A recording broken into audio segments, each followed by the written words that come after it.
Georgia State Representative and Democrat Park Cannon was arrested on Thursday evening, and according to the arrest affidavit obtained by CNN, being charged with 2 felonies. The felonies include,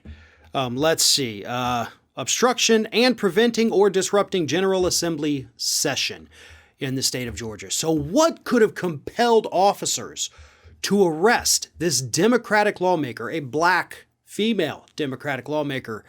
Well, she knocked on the door of Republican Governor Brian Kemp's office as he was signing one of the most restrictive voting suppression bills in the country. Here's a video clip of Park Cannon being arrested, and you can see she did nothing wrong. She wasn't being hostile. She wasn't being aggressive. She knocked on the door, and the cops put her in handcuffs. Here's the clip. Yeah, you said you give her one more time, like you're going to do something. Are you serious? No, you are not. No. She's not under arrest. For what? Under arrest for what? For trying to see something that our governor is doing? Our governor is signing a bill that affects all Georgians, and you're going to arrest an elected representative. Why does the governor have more power than a representative? Why are you arresting her? That's what I'm asking. Stop arresting her. Why are you arresting Why? her? Cite the violation. Cite the code. What is she in violation of? I want you to cite the code. Cite the code. Cite it. What are you? Cite the code. Cite the code. Cite the code. Again, she's being charged with 2 felonies for knocking on that door. She is a state representative, an elected official, and she was asking valid questions. Why is this happening behind closed doors? Why can't we see? Why didn't he want anybody to see what's happening here?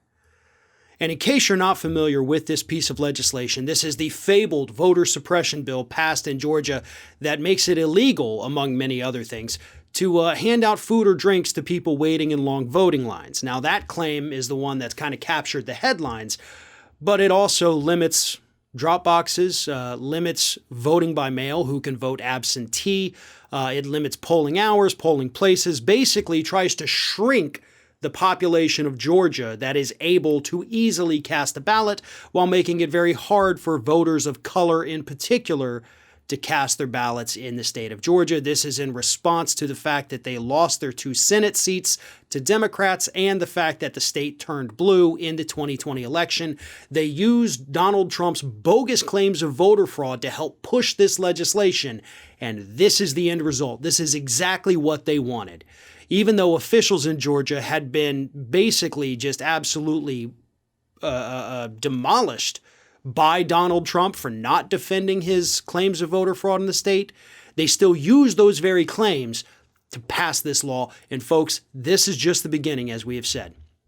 There are a couple hundred pieces of similar legislation spread out across the United States right now, and this is what they all want to do. But what happened to Representative Cannon there is absolutely inexcusable. And I guarantee you this would not have happened if she were white. I think we all need to address that elephant in the room because that is a fact. I mean, hell, we saw up in Michigan last summer all those white angry people with guns storm their capital, go in there, scream in the face of police officers, nothing happened to them. And here we have a mild-mannered representative, an elected official who was allowed to be in that building, and she gets put in handcuffs. You look at the picture side by side of her being arrested versus what happened in Michigan, and you tell me if you can spot the differences.